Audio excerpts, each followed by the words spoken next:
Do you want to be a part of something wonderful that can change the lives of tens of thousands of people and be a part of a world record attempt? Sound tempting? If so, keep watching. Welcome to Cycle the Nation Week 2. A little bit different this week. There's a lot more time-lapse stuff. I've basically not had time to get the camera out. It's a bit pointless trying to talk to camera whilst riding in the dark because you can't see me. Sometimes I'm just trying to get home. So it starts effectively with Tuesday morning. It'll jump straight into there.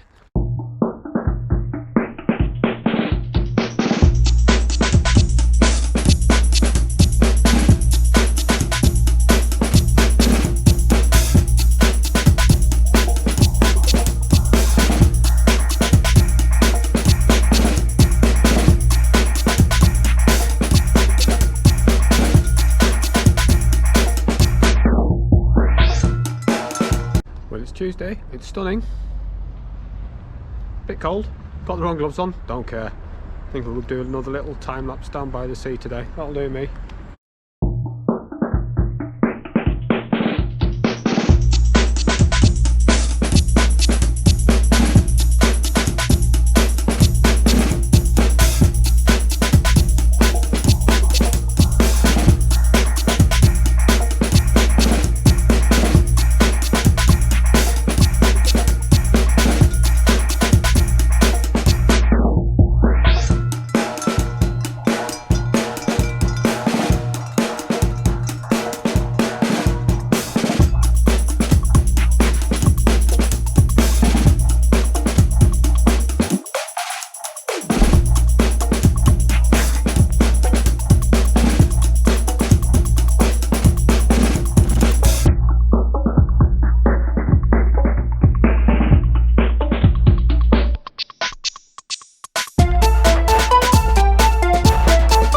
Well, I can confirm I definitely put the wrong gloves on.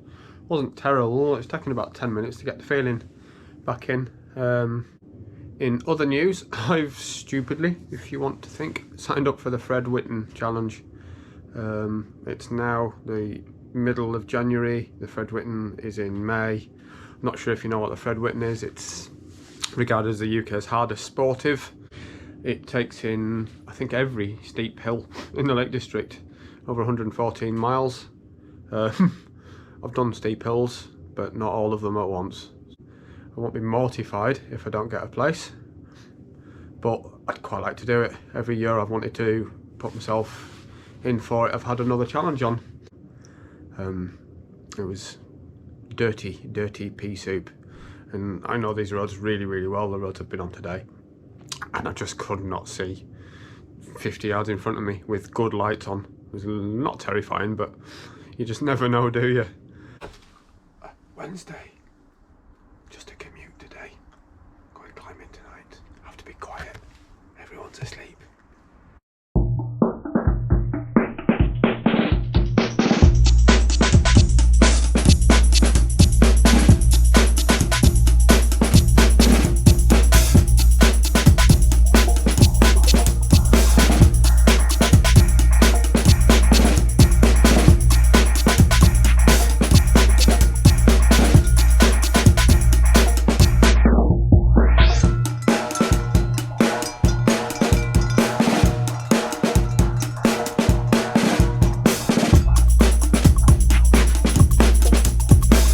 Well, that's Wednesday's commuting done. Time to go climbing. Woohoo! Just gotta go and get something to eat quickly, something to drink. Off I go. See you later. Thursday. It's cold and it's foggy, but hey, let's get there.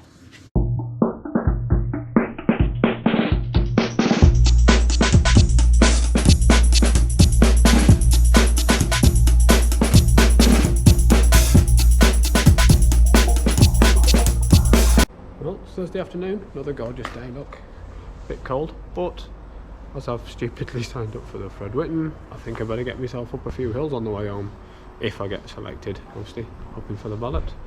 Tomorrow's a bit of a day off cycling, taking Alex back to uni, and then going bouldering. So, let's get this done, eh?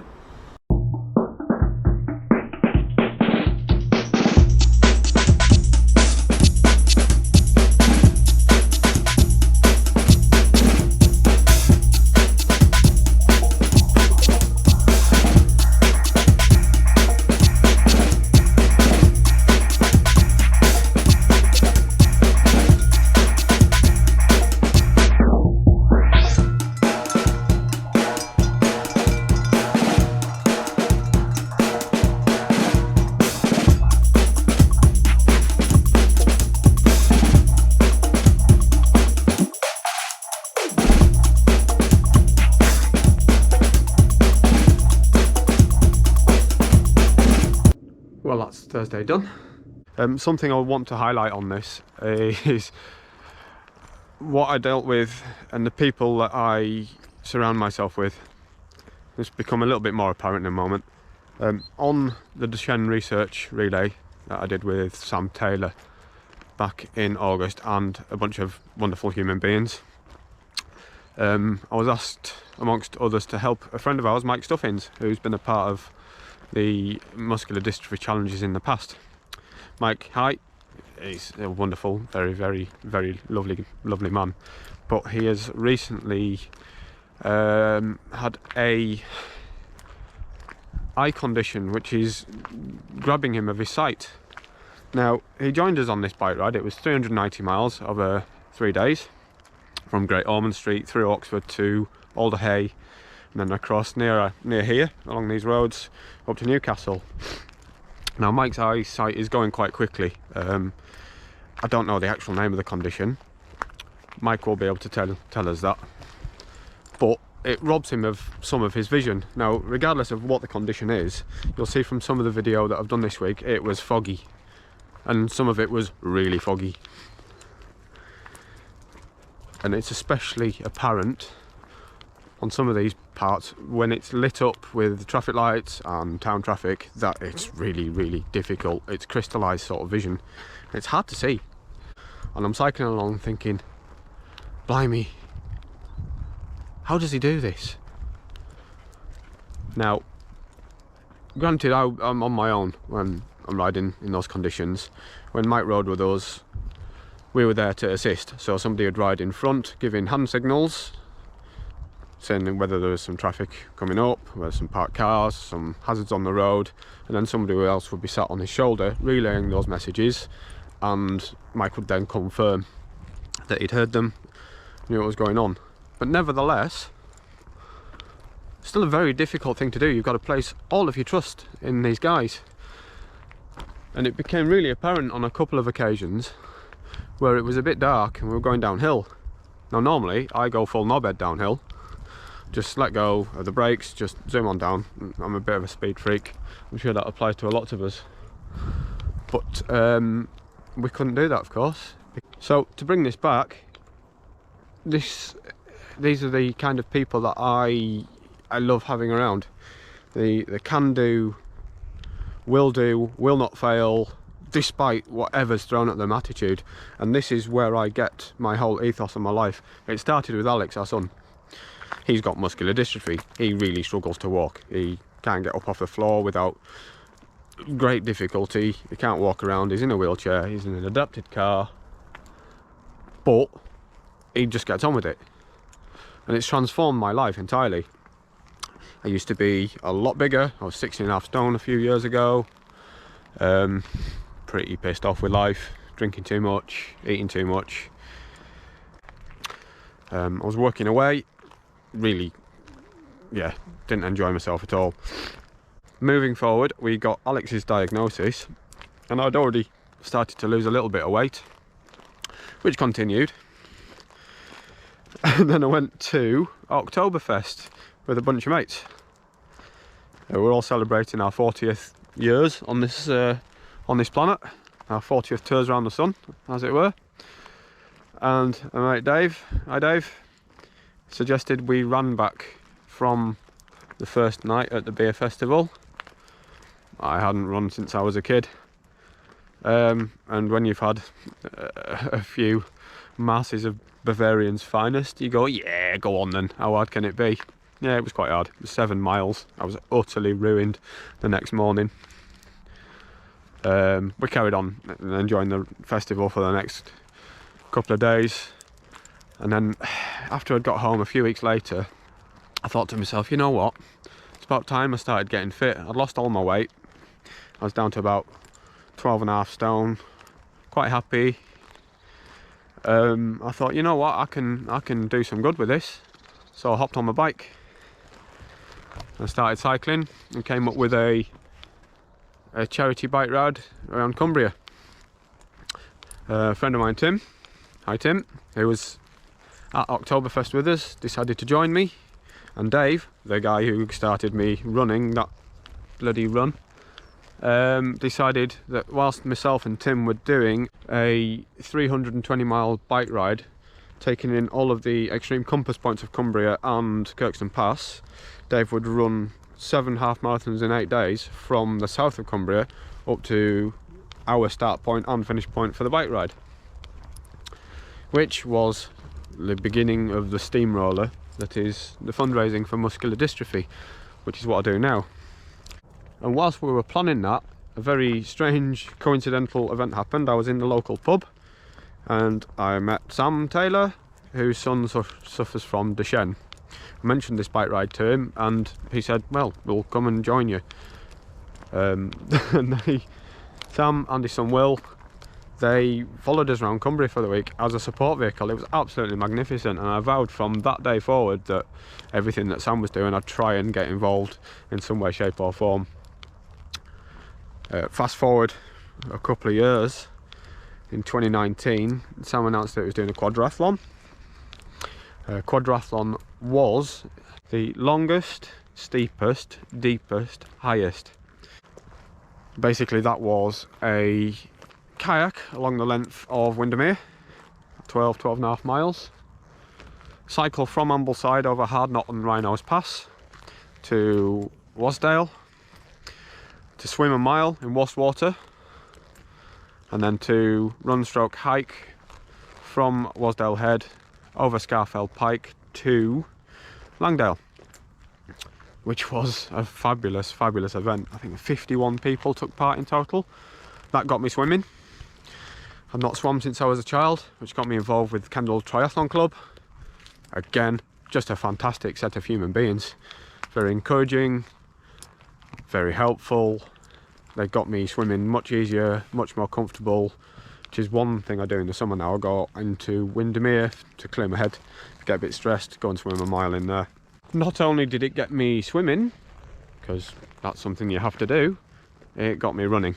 And I haven't run for a very long time, since I was a child. And I wasn't good at that then.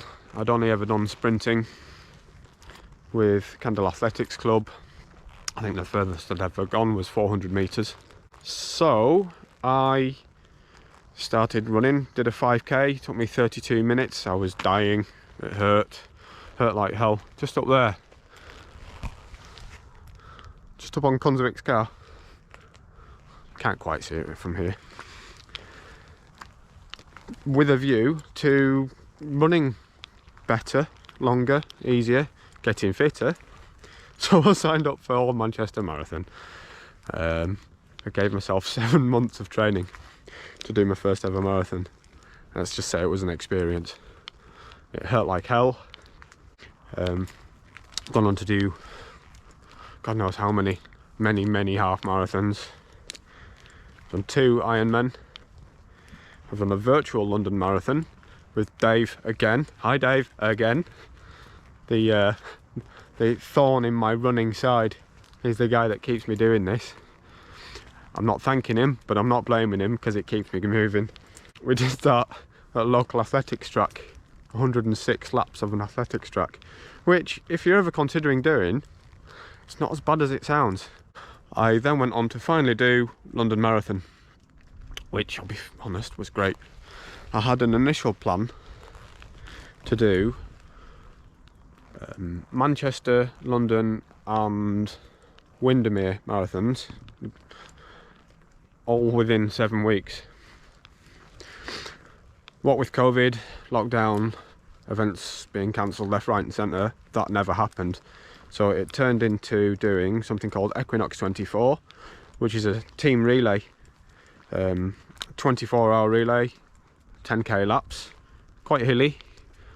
Surprise, surprise, Dave again, Dave Reed, Dave Kerrigan, Dave Reed's wife Laura, and her uncle Ian, who we'd never met before. This was 2 weeks before London Marathon. I ended up doing 50k. I think I was awake for 40 hours total. It's pretty grueling, but I was trying to save myself because, you know, London Marathon's 2 weeks ago. You don't want tired legs. I ended up going to London Marathon, doing London Marathon and having a really nice time actually. I sandbagged it because I was trying to protect, again, my legs. I have awful tendon issues. ITB, piriformis. So on London Marathon, I try to protect myself because of these potential injuries. So I ran a bit slower. I was just paced myself nice and easy. I was cruising for the first 5, 6, 7 miles, and ended up doing a 4:30, which was 25 minutes better than my PB. So I was a bit surprised, I'll be honest, but I felt great. Only a small amount of pain until that night, after a few beers and what have you, and ended up, long story short, not being able to do Manchester Marathon the week after. I couldn't walk properly until the Thursday. I had the whole week off to try and rehabilitate, and it just didn't happen. I was gutted, to be honest. But that's that, and yeah, I stopped running after that because of what it does to me. I don't really like running. I never really liked running. I tried to kid myself through all the 3.5 years of running that I liked it. I think just to kid myself that I was okay, I could get on and do it, which I did. You know, I've done thousands of miles of running in the few years, but again, it's purely for charity. Yes, I get fitter from it, and that's a thing. You get a huge mental benefit from it as well. Exercise just is great for you. It's good for your body, and you feel better about doing it. You always have a sense of accomplishment, a sense of achievement. So you just get on and do. You forget the pain quite quickly because you're back out in a day or two. But despite that, I was pretty happy to not have to run again. There's talk of doing another 24-hour event in August in Leeds, which, depending on the state of drunkenness, I might have said yes, but I can always stop. So now I'm back on my bike, and being back on my bike is just great. I've forgotten how much I'd missed it, and being on it reminds me how much I disliked running. I get to go further, I get to see nice places. It's just less painful. It suits me much better. I adore it. Not sure how much I'm going to adore it after 1100 miles in 8 days, but we'll see. So moving on to this world record attempt. It's official. All of the talking is done between myself and Guinness, and there are set stipulations which, as I've mentioned already, I have to meet to be able to provide the evidence that this is a world record attempt. And what I mean to say is it is a world record attempt, and I'll just have to submit evidence after it. Now, I can't really go into details here, but it's an official attempt. I don't want to go into details because I don't want somebody else to come along and do it. And this being a charitable event, this is first and foremost a charitable event. I want to raise a fortune doing this. And the whole world record attempt thing is just something that rang in the back of my head, a little bell that went off. I went, ooh, if I could make this a world record attempt, this would potentially get a lot more kudos. And with that kudos comes, hopefully, potential sponsors. Now, this is my big ask now. I'm looking for sponsors. I need help. I can't really do this without some. It's not impossible, but having some sponsors would make it a lot easier, and it'd help us raise so much more money. So I'm looking for bike companies, lighting companies, training, clothing. We're hoping that somebody will lend us a motorhome for a couple of weeks to follow me around the country, so I can set up rest stops and somewhere for me to sleep, because I can't afford a hotel for a fortnight, effectively. I know charitable things cost money, but the more I have to spend, the less is going to go to the charity, and that's not on. Can you help? We'd love you to get on board. The charity are doing everything that they can to get high profile people involved. I'm going to be doing that myself, trying to get some celebrities involved just to try and spread the word. But I want this to be massive. 100 grand is a lot more than I've been able to raise in the past, and for me that's a target. But if this thing goes and goes and goes, it could be a lot more. I want to aim high. I want this to be something that I can end up doing for life. This has got potential to do something further in the future of similar nature, whether it be national, international, who knows. I mean, I'd love this to be a career, really, raising money for charity. I feel it's my life's calling. I think lots of parents would do the same thing, given the opportunity, and I'm trying to dive straight into it, really. I just want to make one thing a little bit more clear that I haven't made clear in the previous videos. I am looking for people to join me on this. They don't have to join me for the whole thing. That's something I want to make very apparent. Per day is brilliant, because obviously if I'm riding around the country, I can't expect people to come around the country and join me for the whole thing. But if you live in certain areas, I'll be publishing in the future the day-by-day itinerary for this, but I'll be breaking down this whole thing into a day-by-day. So if people want to join me for the day, they're more than welcome. Even if it's just for a couple of hours, that's fine, because I want you to get sponsored to do this.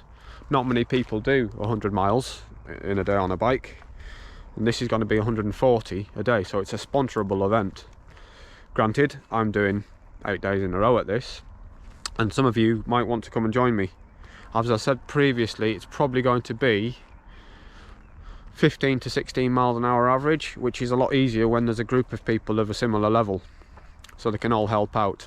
This is something that happened on Sam's Duchenne Research Relay. I didn't think I would be anywhere near good enough, but I had a couple of really good steam trains up front with Pete and Johnny, hi guys, amongst some other people, and we pushed on.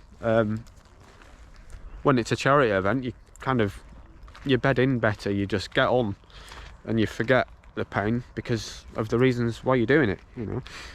If it was easy, it wouldn't be worth sponsoring, would it? So, can you help? Can you get involved? If so, drop a comment. But for now, I'm going to finish walking the doggies. I'm going to put some warm cycle gear on, get into the Lake District, get about 40 miles done, I think. Catch you later. Well, that's the first bit of Saturday morning through town, heading out towards the Lake District, trying to show you some of the nicer areas of where we live. It's gorgeous. I am just taking it easy today though. I know 40 miles shouldn't be anything special for me, but just getting used to doing this every day. See the little hills up behind me? That's where Pottertown and Gurnall Dubs are. Lovely places to swim. It's nice to get back out in the daylight. It's lovely. So we're heading into Staveley now. Bit of a local mecca for cyclists. Into road, trail or MTB. Just up here on the right we've got Wheelbase. Can't quite see really. Bike shop that supplies everything for everyone. Fantastic.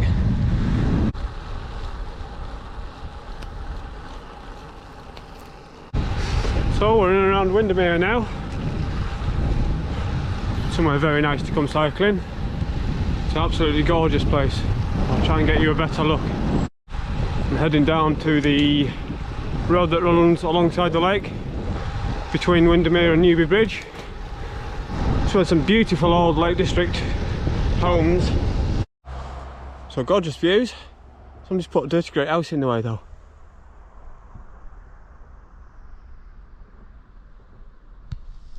Says it was finished in 2020. There's nobody living there. Don't think anybody's ever lived there. Anyway, I'll show you some nice views. Next stop, Gummers How. Haha!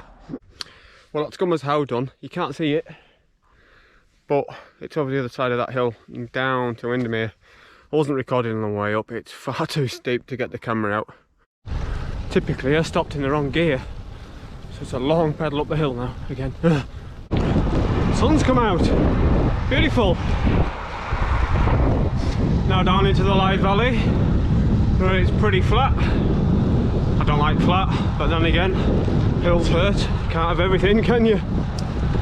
So head down, get that speed back up a little bit, grit your teeth, stop whinging and get on.